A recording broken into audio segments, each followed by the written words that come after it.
Good morning, Morai Rabotai, Bruchim, Habaim. We are continuing on Masechet Makkot, and we are starting again the second perek on Daf Zayin Amud Aleph at the bottom of the Amud.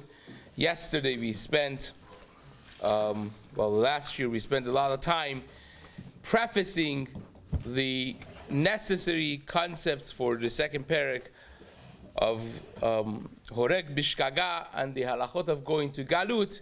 Today we're going to try to cover some ground with the first Mishnah, which we started barely the end of the previous shiur.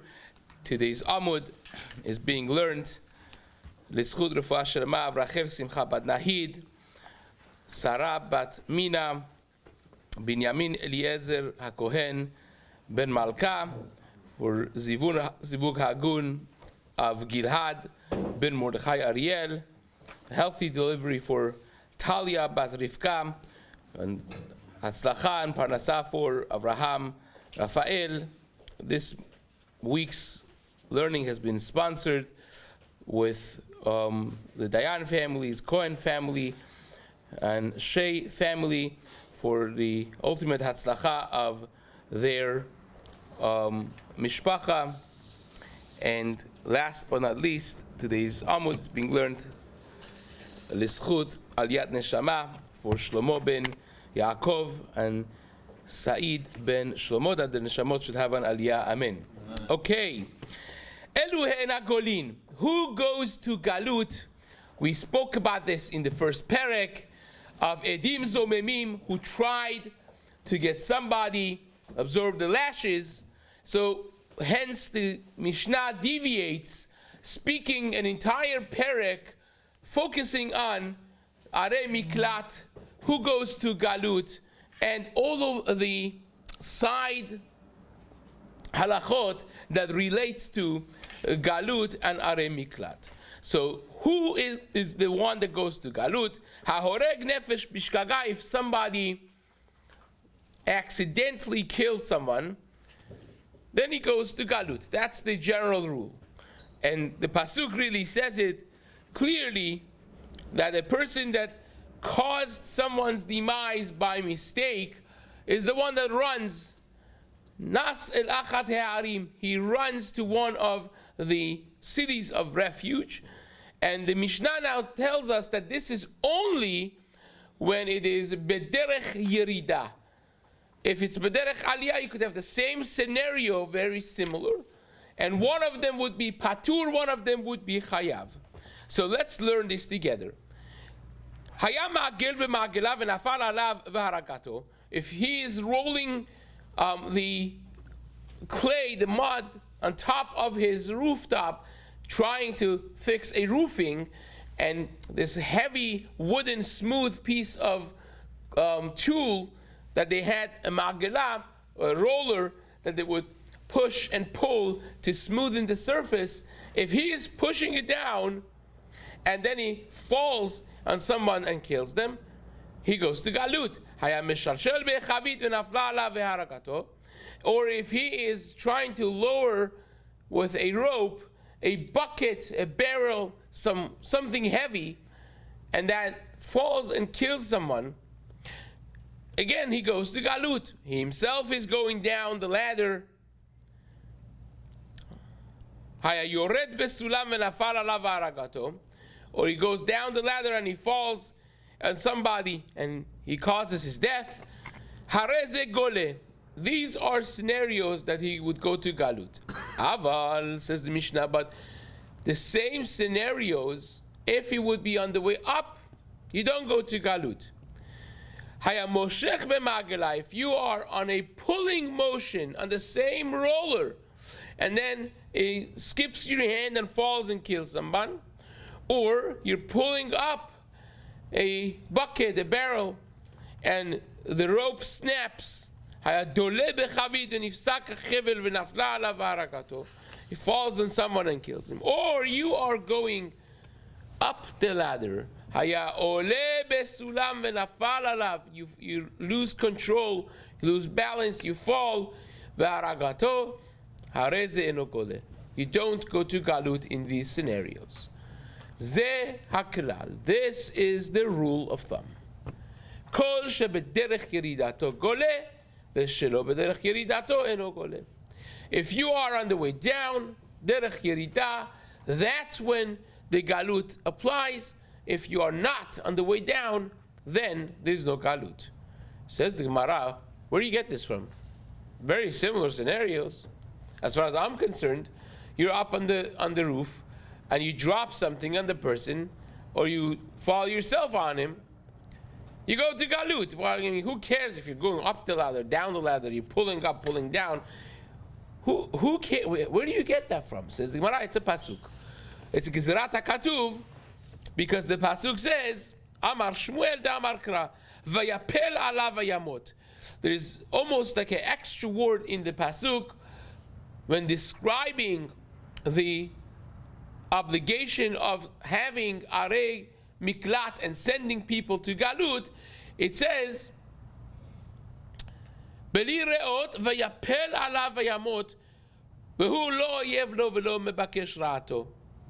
So why do you have to say vayapel alav? The verbiage of dropping something.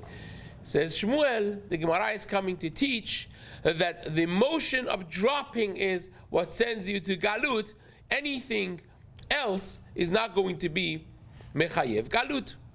So says the Gemara, Achipol derech nefila. It has to be in a way that it falls when it was already in the motion of going down, of dropping. Tanu Rabbanan. Now the Gemara is going to discuss number of words that are mentioned in a pasuk that all of them seem to be coming to teach something. So I'll read to you the pasuk. It's a long pasuk speaking about galut, and many of the words in the pasuk seem to be either extra or not belonging. And every single one of them, the Gemara is going to darshan to explain in the next 5 lines of the Gemara. Says the pasuk in Bamidbar, Lamed Hey, pasuk Yud Aleph, Tetvav, Veikraftem lachem. It says you should have towns. Veikritem lachem arim arem miklat tiyena lachem v'nas shama rotzeach makeh nefesh bishkaga. I'm reading from the side.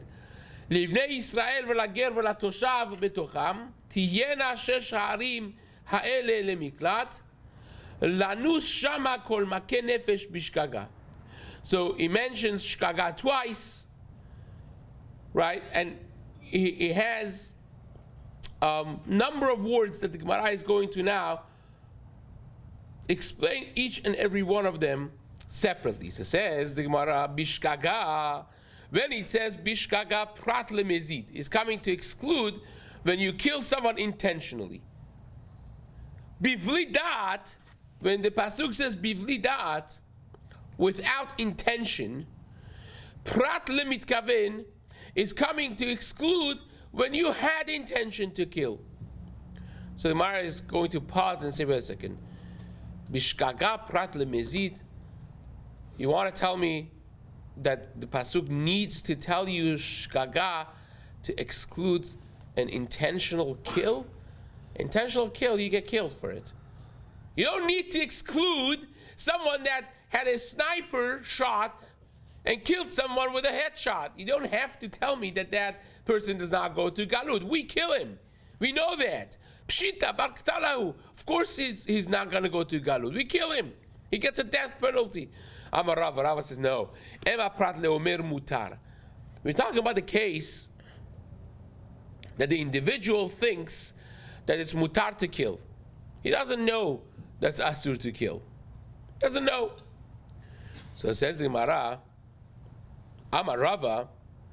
Rava says you don't exclude omer mutar from mezid, because Abaye says I omer mutar anusu. Abaye says omer mutar is anus. Omer mutar, when someone really genuinely thinks something is mutar, he is anus. And Amaleh, Rava says no. Shani omer, I disagree with that. Ha omer mutar karov lemezidhu. When someone says something is mutar, he's not shogeg, and he's certainly not ones. Ones is one level less than shogeg. Ones is you're almost like forced. What do you expect? He doesn't know. Rava says no. Omer mutar, in the case of murder, it's not ones and it's not even shkaga. He's karov lemezid. He's considered almost like, because he has to learn the halachot. What do you mean I killed him because I thought he was mutar? You have to learn it's not mutar. You have to know. We expect more from you. Basic morality that you should know that you cannot kill someone. Now, why is this a big deal? Because, and the Tosafot asked this on the side, when you open Masechet Shabbat and Daf Samechet, the Gemara there says about a person that was nishpa ben ha'akum. A tinok shenishpa, we mention these terminologies very easily. We say, oh, this person is mechalel Shabbat. He doesn't keep Shabbat, but he's tinok shenishpa. Where does that come from? It comes from Masechet Shabbat Daf Samechet, right? The Gemara there discusses a person that grew up with the goyim as a child, not knowing any other Hilchot Shabbat. He grew up with a family within a community that knew nothing, kept nothing from Shabbat. So that, the Gemara says, is considered shogeg. Omer mutar is like shogeg. When he thinks that this is mutar to cook on Shabbat, right? So he can't maybe make fire. But what's wrong with buying something on Shabbat? What's wrong with cooking food lechavot Shabbat? He doesn't know. He doesn't know that's asur. The Gemara says that person is like shogeg. So Tosafot says, what's the difference over here? Why wouldn't Omer mutar here be like shogeg? Shabbat is pretty severe as well. You get death penalty for Shabbat as well. And here, we say, no, Omer mutar. So Tosafot's answer, there are other answers as well. Tosafot's answer is what we alluded to just a minute ago, that when you read the pasuk, and that's why we read the psukim on the side, it says bishkaka twice. And says, the Tosafot, the deeper understanding of this Gemara is, the Gemara knows and expects us also to know that in Masechet Shabbat, we learned that Omer mutar is like shogeg. But here the pasuk says another extra word shkaga, and that's what the pasuk is. The Gemara is asking over here. Why do you need the second shkaga? Makeh nefesh bishkaga. And says the Gemara is coming to exclude even something that otherwise we would imagine and we would consider to be shogeg, to be unintentional. Namely, Omer mutar. Namely, a person that never learned, never knew. He was like a Tarzan in the jungle, and the rule of jungle basically was the rule of life, and he doesn't know that it's asur to kill. So therefore, it's coming to exclude that type of unintentional, what you would imagine to be unintentional is excluding that as well. So says the Gemara, Bivli dat, fine, I understand bishkaga. What's bivli dat? When the pasuk says, this is the case that a rotzeach, a murderer, ends up running to Arei Miklat, to the cities of refuge. Asher yaket re'ehu bivli dat. When he hit his friend, bivli dat, without intention. So now we spoke about shkaga. What's bivli dat? And the Gemara said, Prat lemitkaven. It's coming to exclude someone that intentionally killed someone. I says, wait a second. Mitkaven pshita. Again, same exact, same exact line of questioning. Mara says, mitkaven, when you intentionally kill someone, of course you're going to not go to galut. You're going to be killed. Barktalahu. He's going to be sentenced to death. Amar Rabba. When we talk about prat lemitkaven, we're not talking about the case that the person wanted to kill Reuben. No, he wanted to kill Reuben's horse, right? And he missed the shot. Lenochri v'arag et Yisrael. He wanted to kill a Nochri and he ended up with the Yisrael. Lenefel v'arag ben Kayama. He wanted to kill a Nefel, a person that was not going to live, nefel, a person that does not have kiyum more than 30 days, v'harag et ben kayama, and he ended up killing somebody else. So his mitkaven laharog, he intends to kill. When he shot that arrow, when he shot that bullet, it was not that he was, he wanted to kill, but he wanted to kill an animal. He wanted to kill an ochri, he wanted to kill a nefel. He did not intend to kill this person. He intended to kill something that would not have him on the hook. And by mistake, the bullet hit this person.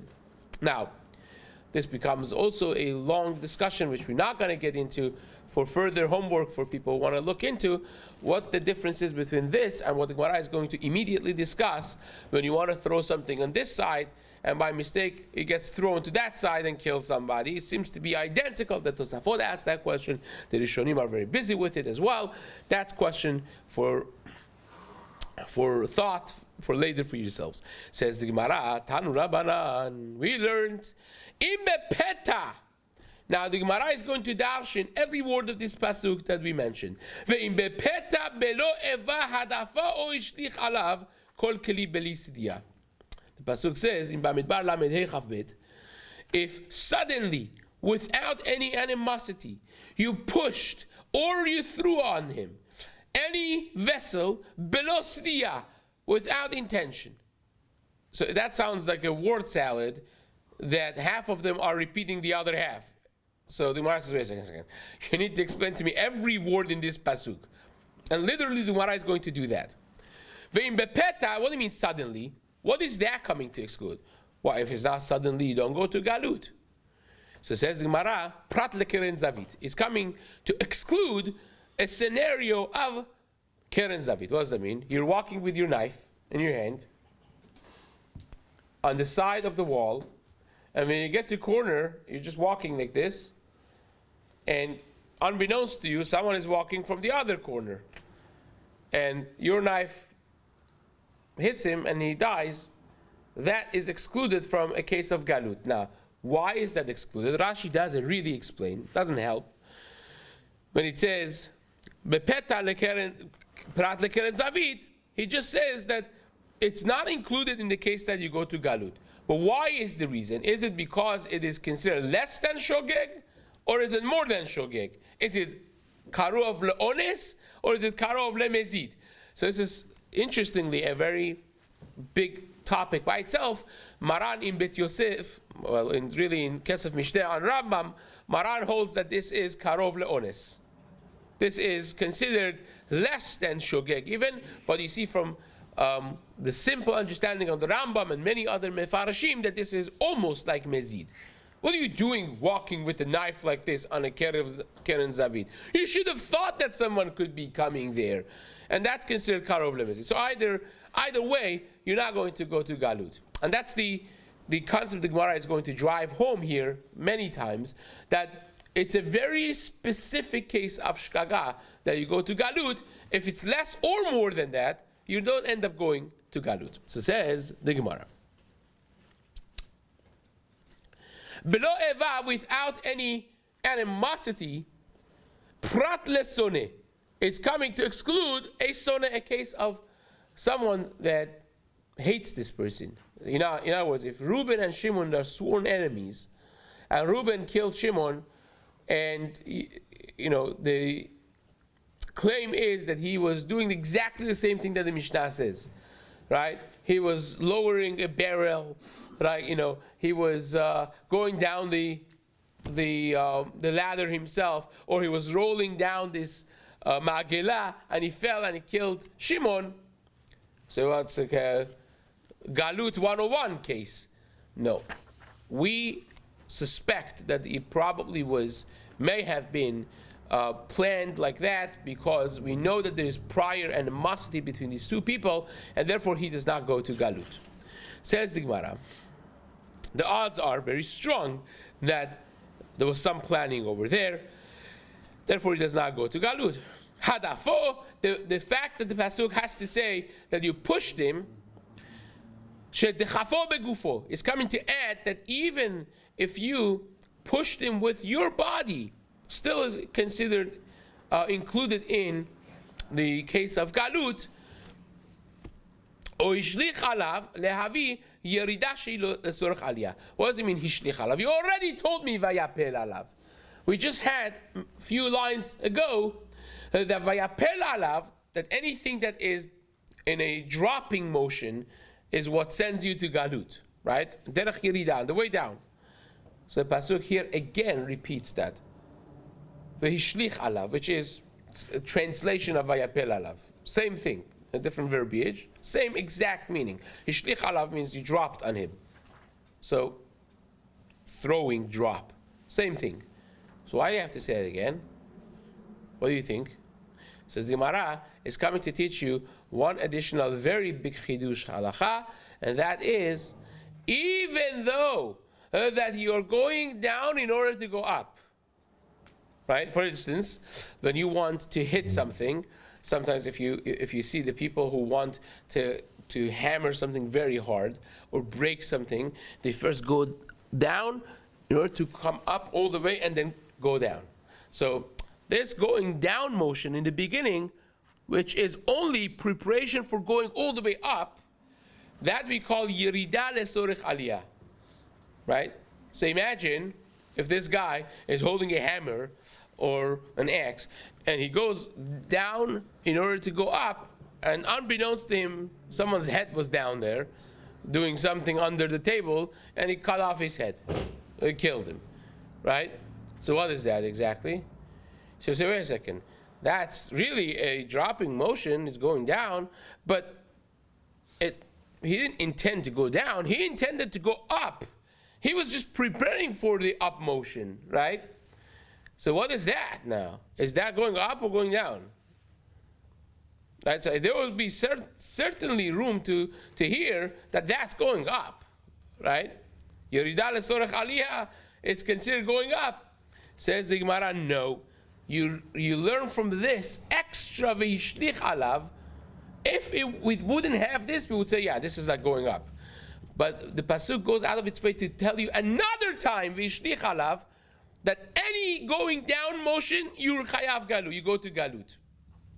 To add that even though that the sole purpose of going down was to come back up, still is considered going down. So says the Gemara, Belostia, when it says without direction, it means without intention, but sad means direction. Belostia, without intention, it means without direction. You were trying to throw this a bowling ball to this side, and you spinned and threw it, and you thought you were throwing that way, you went that way and killed somebody. You don't go to galut. Vasher lo sada prat lemitkaven lizrok shtayim vezarak arba. Vasher lo sada, again, when you didn't intend, is coming to teach you that if you wanted to throw only 2 and you ended up throwing 4 and one of those hit this guy and killed him, you also don't go to galut. Vasher yavo et re'eu beyar. And why does the pasuk have to say that you came to your friend in yar, in a forest? Who cares if it was in a forest or my backyard? You really care? What does it make a difference if it was in a forest or in my backyard? So it says it makes all the difference. Just like a forest is an open area that everyone is allowed to be there, and therefore you have to imagine that people could be there. Same is with your backyard, that would be excluded. If it's my backyard and you entered my backyard without my permission, it's my private domain, and I didn't know that you're there, and I'm hammering something and I wasn't fully careful because I didn't know you're there, and this flew off to your head, then it's not the same case as bayar, and there will be patur. Says the Gemara, just like yar is reshut lenizak ul mazik likanes lesham, afkol reshut lenizak ul mazik likanes lesham.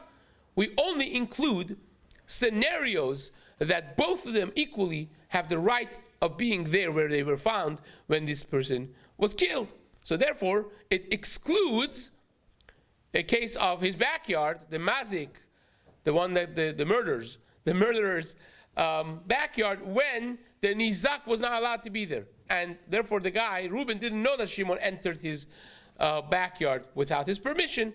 In that case, it will be patur. Now, let's just do one more line over here because it's connected to what we just did. Rabbi Abahu asked the question from Rabbi Yochanan. Hay ole besulam, v'nishmat hashliva mitachtav, v'nafla v'harga, mahu. If you're going up the sulam, you're going up the ladder, and then you didn't lose control and fall, that's not how you fell. But what happened was, one of the steps of the ladder broke. As you pushed down on it to go up, it broke, and the shliva fell on somebody and killed somebody. What's the halacha? Ki agavna aliyahi o yerida. Is that considered going up or going down? Because you're going up, but your foot was going down. Well, it was going down to go up, but it was going down. So is that down or up? How do you see this? Says the Gemara. And Rabbi Yochanan answered him, said, we already discussed in the halacha of what happens when you have yerida, a pushing down of your foot in order to go up. So that's exactly what we just learned from the drasha of V'yishlich alav, that if you are having a downward motion in order to go up, even that is considered downward motion, and therefore he will be chayav. So the Gemara now is going to ask a question which is going to get involved with this very topic that we just started, which is going to be a fascinating topic for tomorrow morning in Mitzvah Hashem. Chazak u'baruch.